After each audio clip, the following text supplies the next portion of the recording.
Hey everyone!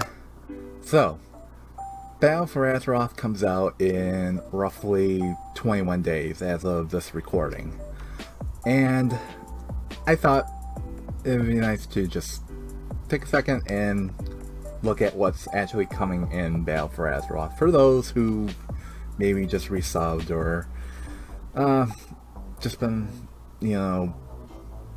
trapped for 10,000 years. I don't know.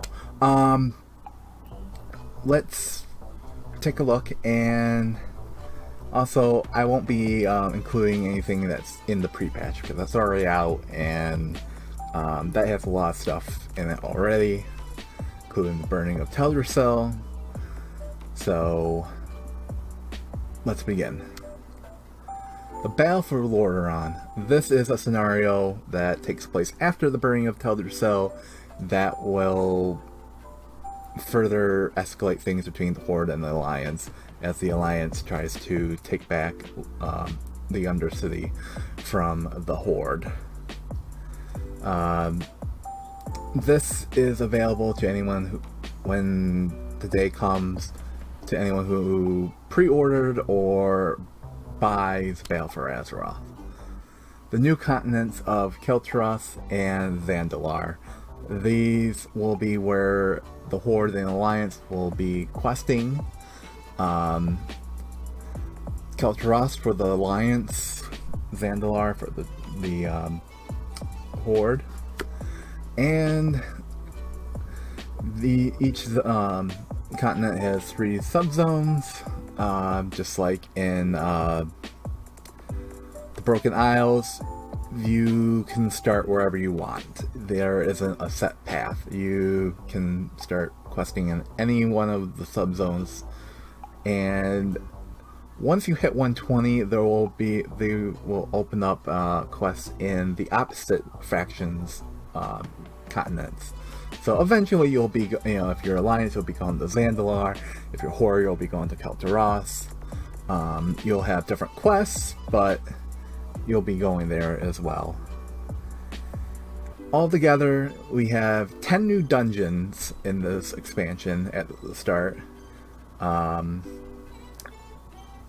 For the Alliance, for the Horde, while you're leveling.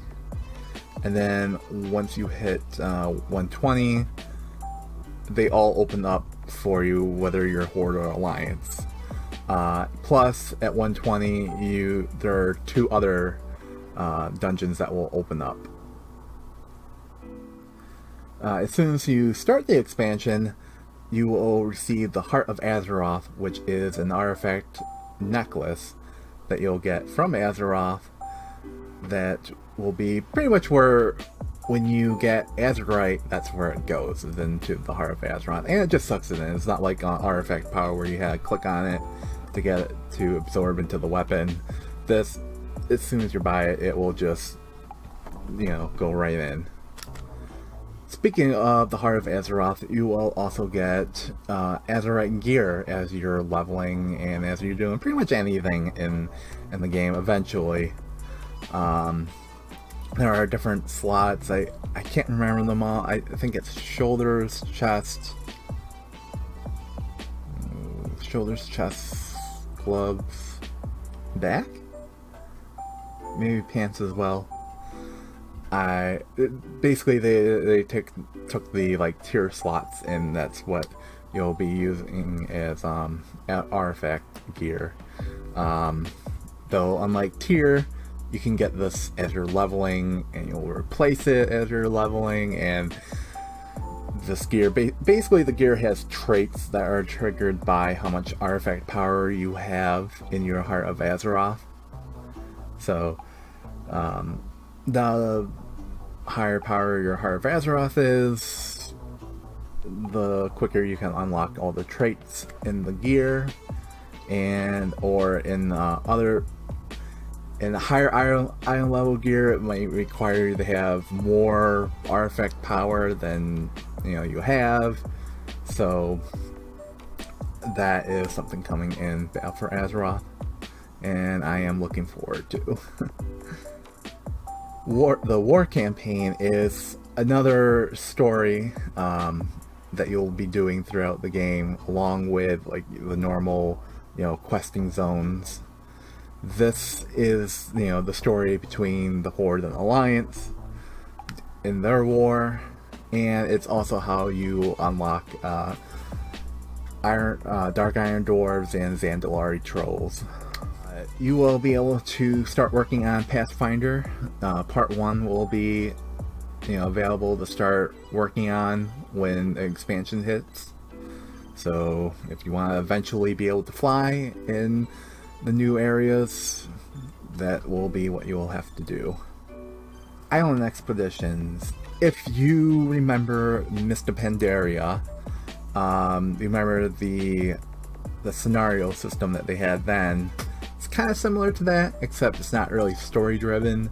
It's here's an island, here's some mobs in Azeroth. Collect as much Azeroth as you can and beat the Horde to it. Because there will be either Horde AI, or if you do there's a PvP mode version of it, actual Horde players trying to grab it too and trying to kill you as you're trying to get it. Or Alliance, whichever side you're on. Warfronts, that is another similar system where they explain it as being kind of like the RTS in the MMO, which is pretty accurate, but you're still your normal third person perspective. And you will be you'll be gathering resources and building up troops and trying to defeat the enemy side to get to their base, which then your faction will control. The first one that they've been testing out is the Arathi Highlands.